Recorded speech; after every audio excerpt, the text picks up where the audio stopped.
Hello guys good morning. यहाँ सकाल view आप देखिए मो पछपटे सकाल 7:30 सुंदर देखा पूरा शांत माहौल। एबे चलते जा तौल को दृश्य आम एम गेस्ट हाउस पाखे अच्छे देखते एम प्लाजा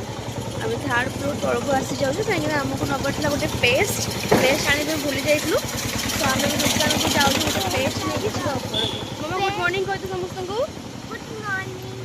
चलो दुकान को गोटे पेस्ट आण कहीं पेस्ट सरी जाइए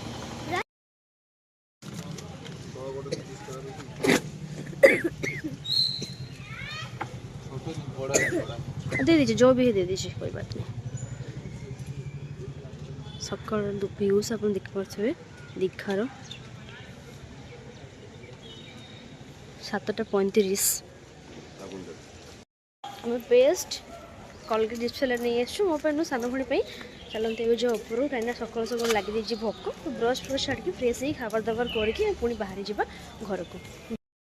पुणी आम रेडी घर को जावाई तो घर को जावा पूर्व आम टी चंदनेश्वर मंदिर जोटि कि शिव ठाकुर अच्छा तो ये चलते तौल को जा तले आमर कैब आसला से आम जा चंदनेश्वर चंदनेश्वर मंदिर जावा आगे आम टे आसते सी बीच पाक कहीं गंगा माँ को दर्शन करने मैंने समुद्र में पानी टे मुंडे छिंचाई आसते दीदी मुकी ये जा कैब पाक से चंदनेश्वर मंदिर तो मो कैब आस पहुँच जाइए आम समस्त बस भी जाइए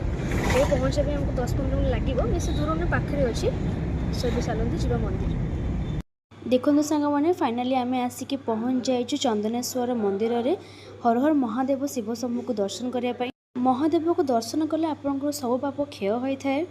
आम आसी भितर हर हर महादेव शिव शंभु को दर्शन कलु आ जो मैंने आसीपार भिडियो निहाती हर हर महादेव को दर्शन करूँ आशीर्वाद नि दर्शन पर आम टे बाहर को आसी किसी खाइबा खाइलु खाई सारा आम बाहरी गलु पुणी स्टेशन को एबे आम आसी पहुँच गलु स्टेशन दीदी जीजू को छाड़ी आम मो सान भौणी मुकी बाहरलु घर को।